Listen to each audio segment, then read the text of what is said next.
The two men returned to the CEO's suite, where Leo, having been notified, was already waiting by the door clutching a tablet.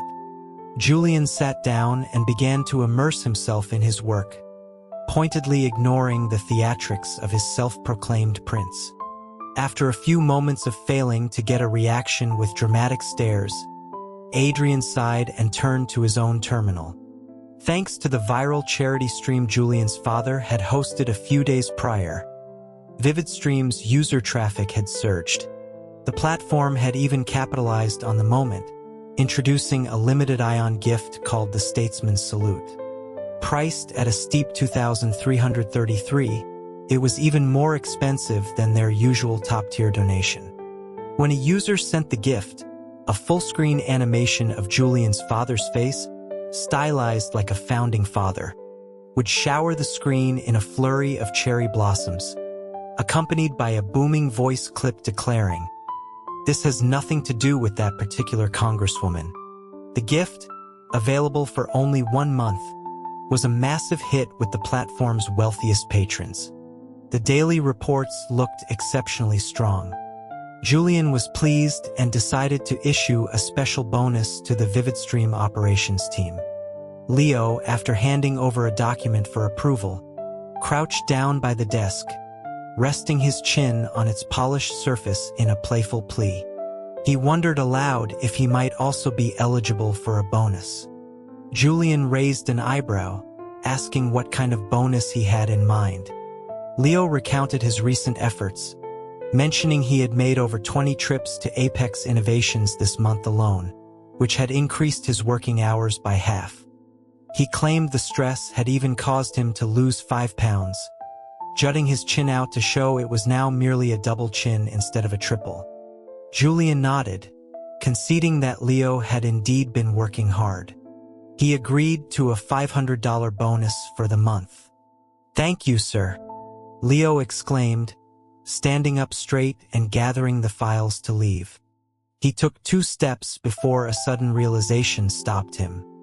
$500 was the exact amount Adrian had been paying him each month for candid photos of Julian, a stipend that Julian had discovered and put a stop to just 2 days earlier. He had argued his case and ended up not earning a single extra dollar. Julian glanced at him, casually asking if he'd prefer to make it 400. No, 500 is great." Leo quickly waved his hands, shooting a pathetic look toward Adrian. The busy prince, however, was not receptive to the signals of a portly assistant. His interests lay solely in sweeter offerings, not marbled steak. Just as the marbled steak departed the office with his files, Julian's phone buzzed. It was Ethan. Ethan explained that he had tried Leo's line first but couldn't get through, so he called Julian directly. It was his standard professional courtesy to book appointments through an assistant, no matter how well he knew the person. As a fellow executive, he understood how packed a schedule could be. Julian explained that Leo had just left and was likely in the elevator. Ethan acknowledged this and asked if Julian had any time to talk today. Julian confirmed he was at Apex Innovations with no other appointments scheduled and told him to come over. As he spoke, he felt a familiar, intense gaze on him. He looked up at Adrian and mouthed Ethan's name. "Oh, you're at Apex?" Ethan's voice brightened. "Perfect. I have a meeting with Adrian anyway. We can just talk together." He said he'd be there in half an hour and hung up. Julian glanced at Adrian's calendar. A meeting with Ethan was indeed scheduled for that morning. Upon hearing this, the prince looked deeply displeased, having clearly forgotten about the appointment. He insisted that when Ethan arrived, Julian should hide under his desk. Julian looked from the spacious executive desk to the long, tailored trouser-clad legs beneath it, questioning the logic. He pictured the scene. Ethan walks in to find him crouching under Adrian's desk. The image was too ridiculous to contemplate. Adrian's brow furrowed as he declared the situation dangerous. He had no desire for Ethan to see his little offering. The Lee family were an old money dynasty, and Ethan was the most capable of his generation. Julian's own father had once considered arranging a match between him and the Lee family. As he was speaking, his secretary knocked on the door to announce Ethan's arrival. The vampire, having failed to hide his treasure, could only take Julian's hand in a firm, possessive grip. The three of them sat together on the low-slung Italian sofa, sipping espresso. Ethan smiled, remarking how convenient it was that they were working from the same office.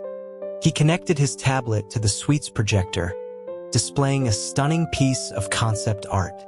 A mermaid with a golden tail looked back over her shoulder with a captivating smile, surrounded by floating pearls and iridescent shells. It was for Azure Depths, his studio's flagship title. The game told the story of a protagonist living by the sea who meets and falls in love with a mermaid. It offered 2 modes, allowing the player to choose their gender and encounter either a beautiful mermaid princess or a handsome merman prince. The game's high replayability, exquisite graphics, and smooth narrative had made it a bestseller since its launch. Adrian looked at him with a smirk, asking if things were so bad he was having to sell off the family jewels. He looked at Ethan as if he were a minor noble fallen on hard times, struggling to maintain appearances. "Haha, this one's not for sale." Ethan laughed it off, his charming eyes curving into crescents as he shook his head. He explained that he wanted to partner with Apex to transform Azure Depths into a competitive multiplayer game. Previously, Ethan had competed with Apex for a smaller indie studio. He hadn't expected Apex to operate it in such an unconventional way. Adrian's maverick personality was truly suited for big moves. He had managed to turn a niche, short lifespan romance game into a long-term money-printing machine. The success of Prince of Shadows had given Ethan a great deal of inspiration. But his own company lacked the technology and manpower to build a large-scale competitive platform. He needed to partner with a company specializing in competitive gaming, and Apex was undoubtedly the most suitable and reliable choice. Seeing Ethan smile at Julian, Adrian felt a prickle of annoyance. He deliberately found fault. How would you change it? Turn it into a competitive fishing tournament? Ethan's throat tightened, and he almost choked. He reminded Adrian that it was a romance game about mermaids, not fishing. He explained that the game already had a magic system, it just wasn't the focus. The premise involved the protagonist being a mage who could help the mermaid race break a curse, which required collecting materials, completing quests, and playing various minigames to obtain items. Julian pressed a fist to his lips to hide his smile, remaining silent. Adrian flipped through the proposal, quickly forming an opinion. He stated that it was feasible, but reminded Ethan that for competitive games, the servers and technical support were the most critical components. The operational costs would grow exponentially. Since Apex would be managing the core infrastructure, he proposed an 80-20 profit split in Apex's favor. "That's outrageous," Ethan frowned, showing him the revenue reports for Azure Depths. It was already a very profitable project. He mentioned that Synergy Tech had offered him a 60-40th split. Adrian scoffed, crossing his legs and leaning back on the sofa. He told Ethan to go with Synergy then, guaranteeing they'd produce a synergistic disaster. Ethan held back for a moment before bursting into laughter. He teased Adrian for bad-mouthing the competition so openly. Adrian's eyes were full of disdain as he stated that Synergy couldn't even be considered his competition. This sheer confidence, paradoxically, solidified Ethan's determination to work with Apex. After much haggling, they finally settled on a 70-30th split. Adrian didn't give a final commitment, stating that Apex would first need to conduct a feasibility analysis to assess the product's value and determine the scale of investment. Ethan understood, and the matter was temporarily settled. He took a sip of his espresso and turned to Julian to discuss advertising. "This is what I wanted to talk to you about. Since your husband has agreed to partner, can I get a discount on advertising on VividStream?" While the technical side would be handled by Apex, marketing and promotion were Ethan's responsibility. "Business is business, even with family," Julian said calmly, setting his cup down. He tilted his chin toward Adrian. "You can ask him how much Apex pays for promoting Galactic Glory." The two companies' advertising departments showed no mercy due to their boss's marriage. Apex had only received a 1% discount because its platform was dominant and its game was a hit. Julian then attempted to upsell him, suggesting that if he wanted a dedicated streaming channel for Azure depths like Galactic Glory had, they could offer a slightly better deal. No, that's not necessary. This is just a romance game." Ethan's mouth twitched. A dedicated channel on a streaming platform was reserved for major competitive titles. Unless a game was so popular that the platform created one for free, the promotional fees were exorbitant. Muttering about the money-grabbing couple, Ethan left, clutching his metaphorically bleeding heart. As the heavy oak door clicked shut, the smile vanished from Adrian's face. He pulled the escaping Julian into his arms. He smiled at you. "Did you feel a moment of weakness?" "No," Julian said, placing a hand on Adrian's approaching face and pushing the man, who was starting to spout nonsense again, away. "I'm not joking," Adrian said with a grave expression. "The Lees are an old-world family. Ethan is the most brilliant of his generation. Those eyes of his are designed to lure in unsuspecting souls. Once you're captivated by him, you'll be lost forever." Julian was skeptical, pointing out that Ethan didn't exactly have fangs. The prince stroked his offering's soft cheek and sighed. He explained that Julian didn't understand. High-level vampires rely on charisma. He reminded Julian how that charming rogue had almost swept him off his feet years ago. So that's what this was about. Julian was speechless. It had been years, yet Adrian still remembered. It was just one blind date where neither of them had been interested. Finding the conversation pointless, Julian stopped responding and returned to his desk to continue working. His little offering wasn't heeding his. Adrian was displeased. He poured himself a glass of red wine and sat back in his chair. He didn't work, he just stared at Julian. As he watched, he grew hungry. He pressed the intercom, telling his secretary to lock the main door and not let anyone in. Julian looked up, asking what was wrong. "Come here," Adrian said, setting down his wine and beckoning with a finger. Julian sighed and rose, walking over to his husband. He raised a hand, ready to deliver a firm slap to that solid shoulder if this turned out to be for something trivial. But the summons of a noble vampire prince was, naturally, not for a trivial matter. Adrian licked his lips, captured his delicate offering, and lifted him onto the desk. Sitting on the desk, Julian was a head taller than Adrian in his chair. His legs were spread, felt strangely humiliating. "It is time for me to feed," the famished vampire declared, needing sweet blood to sate his hunger.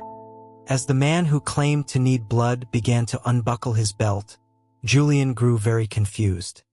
This wasn't how feeding worked. Before he could protest further, his words were silenced. "I am not some crude, biting bat," the elegant vampire prince explained, being a man of culture and refinement. He cited an ancient text, claiming 1 drop of essence was worth 10 drops of blood. 1 taste was worth 10 bites. The helpless offering, pinned to the desk, was drained of a great deal of his essence by the vampire. Finally, unable to support himself, he collapsed onto the desk, breathing weakly. The sated prince ignored his nearly departed offering, first going to rinse his mouth. Only then did he leisurely return to lift him from the desk. Strangely, instead of being pale from blood loss, his offering was flushed red from head to toe. Julian buried his face in Adrian's chest, too embarrassed to be seen. He had never given in to any of the other ridiculous scenarios, but he had finally stumbled at the hands of the vampire. Adrian laid him on the sofa, removing his own suit jacket to cover him. In the heat of the moment, his offering's shirt had been torn open. Julian yawned. He felt sleepy after such an exertion, but it seemed wrong to sleep in the middle of the morning. "Sleep if you're tired," the satisfied prince said, his mood exceptionally good. He kissed his fragile offering and retrieved a cashmere throw from a nearby cabinet. "I'll wake you when it's time for lunch." Julian pulled the blanket over half his face. He began to say that this was never to happen in the office again, but Adrian cut him off. He couldn't guarantee that. He was about to say that it wasn't up to the offering to decide, but the gentle, noble vampire wouldn't want to frighten his food. He gently stroked his offering's face. "My feeding times are not fixed. Could happen anytime, anywhere. Don't worry, this room is soundproof." Beneath the blanket, Julian's fist clenched and unclenched. After repeating this 3 times, he ultimately decided against punching him. There was no point arguing with someone who wasn't thinking clearly. He curled up on the sofa, closed his eyes, and went to sleep. After half an hour, his energy was restored. Julian opened his eyes to see the secretary silently communicating with Adrian using hand gestures. He cleared his throat softly to announce he was awake. The two immediately began speaking in normal voices. Adrian cooed that his darling was awake. The secretary placed a paper bag on the coffee table, nodded a greeting to Julian, and quietly let herself out. The bag, without a doubt, contained a new shirt. Since Adrian had fallen ill, Julian's expensive dress shirts had become disposable, with one ruined every couple of days. Since there was no explaining what had happened after Adrian had the door locked, Julian resigned himself to his fate and changed into the new shirt. He sat back at his desk and resumed work. That afternoon, Apex had an executive board meeting, which required Adrian to go to the top floor. Julian looked at the meeting agenda. It was scheduled for 4 hours. He proposed going back to VividStream, as he also had a project meeting that day. "No, you're coming to the top floor with me." The prince, having tasted a delicious treat, was unwilling to let it go for a moment. He wanted to keep his little dessert in his pocket to lick whenever he felt peckish. "I'm not going." As far as Julian could tell, this persona didn't affect Adrian's decision-making ability. There was no need for him to supervise. For both of them to waste 4 hours on the same thing went against Julian's principles of efficiency. After a brief argument, Adrian conceded. "Fine, you don't have to go. But you cannot leave this office. If I come back midway and find you gone, I will go to VividStream and perform a blood sacrifice on everyone." "I understand." Though Julian had no idea how the great prince intended to sacrifice his employees, he obediently stayed. The meeting he had wasn't critically important anyway. He could join remotely via video, which he did from the office. The project meeting was mainly to discuss the acquisition of a TV series from Barbecue Network. The representative, KY, had been very proactive since his return, sending a new delegate to negotiate with sincere intentions. But Julian was reluctant to continue working with him and had his team consult other American networks as well. Barbecue specialized in dramas, suspense, and workplace series. BBL, on the other hand, excelled at family sitcoms and comedies. If the goal was to enhance VividStream's brand value, acquiring a show from Barbecue was the better choice. If it was purely for traffic, BBL would be more suitable. Julian listened intently to the reports from the video call when he suddenly heard the office door click. He turned to see Adrian, who was supposed to be in a meeting on the top floor, peeking his head in. Upon being discovered, he quickly retracted like a prairie dog, and the door clicked shut again. Bizarre. Upstairs in the boardroom, everyone was just as confused. An hour into the meeting, their CEO had suddenly vanished. He returned a few minutes later and resumed the meeting as if nothing had happened. At first, they thought he had just gone to the restroom, but when he disappeared again an hour later, something seemed off. Sitting next to Adrian was a vice president in his late 40s, Mr. Roberts. He had watched the CEO rush out 3 times looking like he was about to burst. As an experienced man, Mr.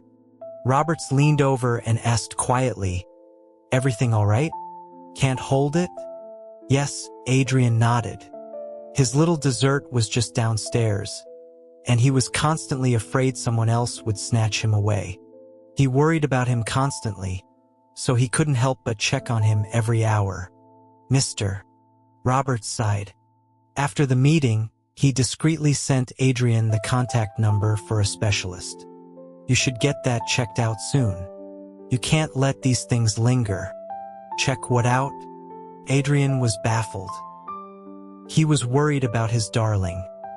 Why was this man sending him a doctor's number? "The frequent, urgent need to urinate, Mr. Roberts said with a knowing look, patting Adrian's shoulder before leaving. The noble Prince Nicholas felt deeply insulted. But his vampire identity was a secret he couldn't reveal. He couldn't explain his frantic possessiveness over his little offering. He could only silently endure the world's misunderstanding. This great and noble sacrifice would surely be recorded in his family's history. On the way home, a gloomy prince recounted the incident to his darling.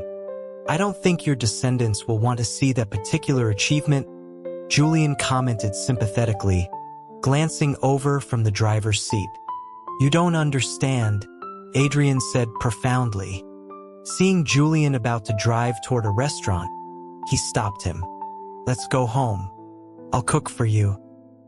His little offering had obediently sacrificed his essence to the great prince today and needed to be properly nourished. The food from outside was insufficient to replenish his lost vitality. Only a meal cooked by his own hands would suffice. The refrigerator was fully stocked, including a large jar of rich broth prepared by their private chef. It had been simmered overnight with duck, chicken, and ribs. Anything cooked with it was delicious. Adrian decided to make a rich, slow-cooked bourbon-braised short rib stew. With a high-pressure multi-cooker and various high-tech kitchen gadgets, it wouldn't have the same depth as a slow-cooked version, but it would be fast. The little one who had lost so much essence must be famished. He needed to eat something wonderful quickly. Julian stood nervously at the kitchen doorway, watching him cook, afraid he might toss in some strange ingredients. Fortunately, Mr. Vampire added no mythical beast blood or crow feathers, sticking to normal food. When the stew was ready, the lid was lifted, and a rich, savory aroma instantly filled the dining room. Julian took a sip of the broth his husband served him. It was savory, rich, and delicious. A bite of the tender short rib melted in his mouth. Julian had never been fond of eating out. When he was younger, he had plenty of allowance and sometimes ate at restaurants, but he found them too heavy with oil and salt. The first time he tasted Adrian's home cooking after they were married, it was a revelation. His food was filled with the comforting warmth of home. According to Adrian, he learned to cook from his grandmother, who raised him after his mother passed away. His grandmother, being elderly, taught him a few simple dishes so he wouldn't starve after she was gone. He used to say his grandmother told him he needed to know how to cook to find a wife. He never expected to actually use those skills to win over his husband. Discovering Julian loved his cooking, Adrian began to cook for him often, his skills improving over time. He had even learned to make complex soups specifically for Julian's palate. "What is it?" Adrian asked, noticing Julian was lost in thought. He waved a hand in front of his face. "Nothing. It's delicious," Julian said, picking up his bowl and finishing every last bite. Operating on the principle that feeding his offering well would improve the quality of his essence, the prince enthusiastically refilled his bowl, encouraging him to eat more. They finished the entire pot of stew. It was all very nourishing. After letting his food settle, Julian felt a wave of heat. He sidled up to Adrian, who was lounging on the sofa playing a game on his tablet, and asked if he felt hot too. "Darling, what are you suggesting?" Adrian grinned, pulling him into an embrace. He was feeling a little warm, of course. He had consumed a rich meal of essence during the day and then a hearty stew at night. He closed his tablet and caressed his offering's smooth face. You want me to feed again?" Julian shook his head slightly. Adrian continued, explaining that he knew the feeding produced a euphoric comfort and could even be addictive, but it wasn't good for Julian. Losing too much essence could be dangerous. He firmly rejected his sweet things temptation. He was a vampire who believed in sustainable development after all. Julian didn't know about sustainable development, but he knew he was feeling the effects of the rich food. He ground his teeth, looking at the calm and composed vampire. Fine, if he didn't want to, then he didn't want to. It wouldn't kill him. Since he'd had his release during the day, it wasn't a major issue for him. Adrian, on the other hand, would probably be breaking out in zits by tomorrow. Sure enough, the next morning, the prince woke up with an itchy pimple on his scalp. Hidden by his hair, it wasn't visible, but it was palpable, both sore and itchy. "Let me see," Julian said, standing on his toes to inspect his husband's head. He found a small, red bump among the thick hair. It was clearly caused by the rich, heady food. Adrian, who was naturally robust and full of vitality, had consumed so much nourishing food without any release, and now he was suffering the woes of an adolescent pimple. Julian found some topical cream in the medicine cabinet to soothe the itching and advised him to drink some cooling herbal tea. However, Mr. Vampire insisted it was a sunburn. He lamented that he had been too careless. Even with his great power, the sun was his ultimate nemesis. Worried that further sun exposure would lead to bald patches, Adrian wore a fedora and reopened his large black umbrella when he went out. Julian couldn't control him and let him be. "I'm going to Vivid Stream today, not to Apex with you." Adrian frowned, initially reluctant. But seeing the slight pout on his darling's lips, he compromised. "All right, but you must message me every hour so I know you're safe." Every hour? That was barely acceptable. Julian nodded in agreement. Adrian had always been a worrier, getting anxious if he didn't hear from him for a while. Over time, Julian had developed the habit of telling him where he was going and what time he'd be home. Now that his mind was scrambled, it had escalated to needing a message every hour. Julian set a recurring reminder on his smart assistant and to text Adrian. He thought he could finally have a peaceful day of work. But just after he sent the second message, a black fedora peeked through his office door. "What are you doing here?" "I just messaged you," Julian said, the veins on his forehead practically forming a tic-tac-toe board. This wasn't a vampire. It was a ghost. Adrian walked in carrying a briefcase. He pulled up a chair and sat next to Julian, sighing with dramatic flair. "Oh, my sweet thing.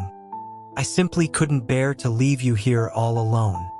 The anxiety alone was enough to burn me to ashes, more terrifying than the midday sun. And did you know, on my way here, I observed that there is more than one of my kind in this building. And so? Julian asked, crossing his arms, watching him pull a stack of files and an ultra-thin laptop from his briefcase like a diligent student. Let's be desk buddies today, Adrian said with a playful wink.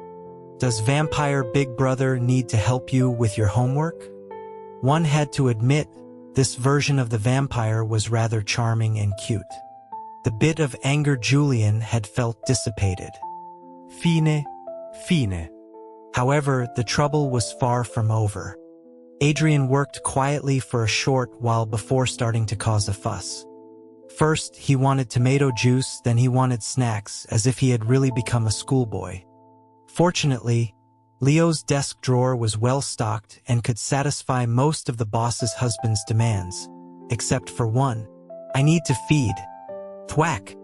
A slap landed on the back of his head, brushing against the pimple. The pain made Adrian yelp. Be good. We'll wait until we get home. When the administrative assistant came in, she saw her boss coolly placating a teary-eyed Adrian. His tone was devoid of any warmth, looking more like a scene of domestic abuse. Ahem, sir, the platform's new feature is going live tonight. How late are you planning to stay? What would you like for a late-night snack? Usually, when a new feature launched, the boss would lead the team in working late, and no one would dare leave. If problems arose, they could be busy until dawn. Tonight's feature was relatively simple and had already been tested, so major issues were unlikely.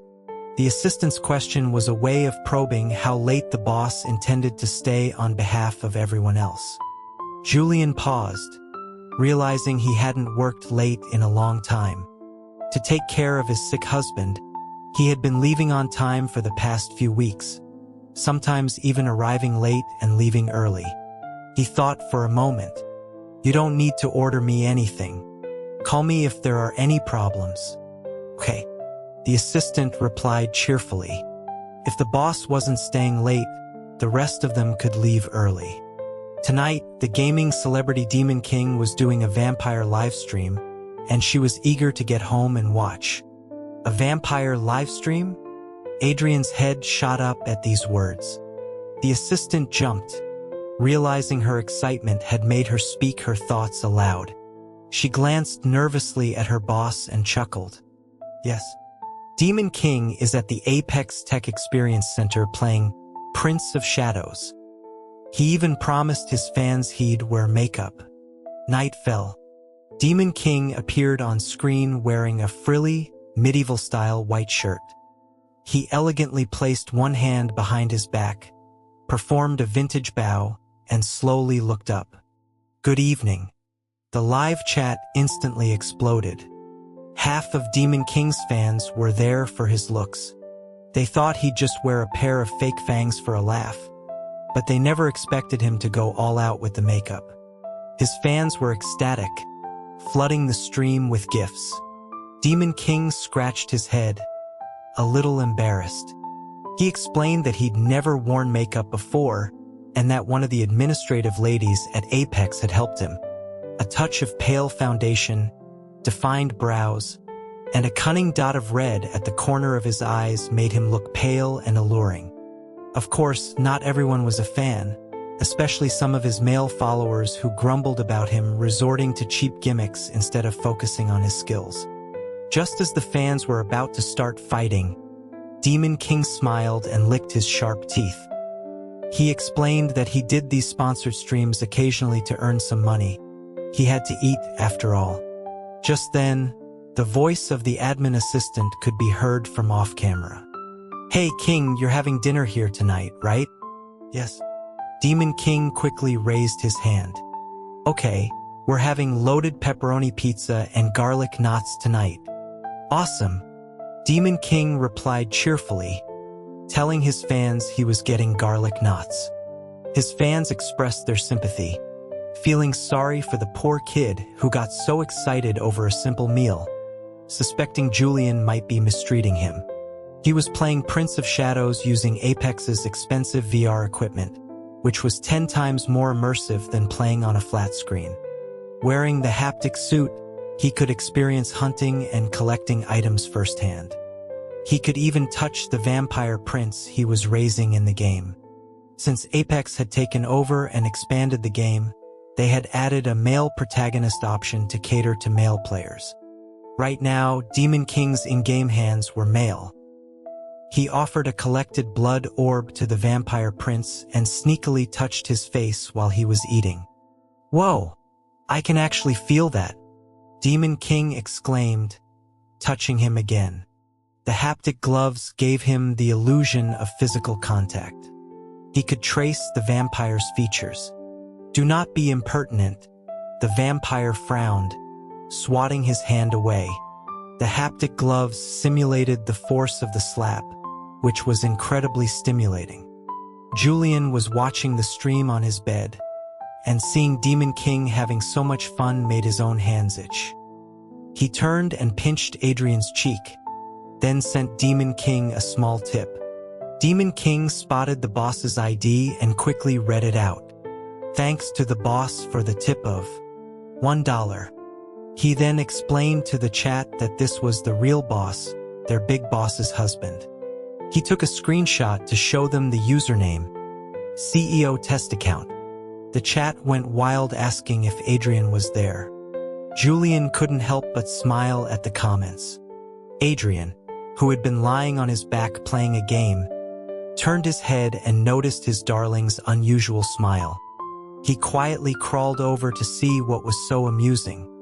"Boss, be a little more generous," Demon King said to the screen while completing a quest, baring his little fangs to beg for money. After much pleading, Julian sent another $1. "Thanks to the boss for the another $1. Demon King winked at the screen, causing his fans to scream. Julian couldn't help but laugh out loud. But Adrian, beside him, scowled. "Stop watching."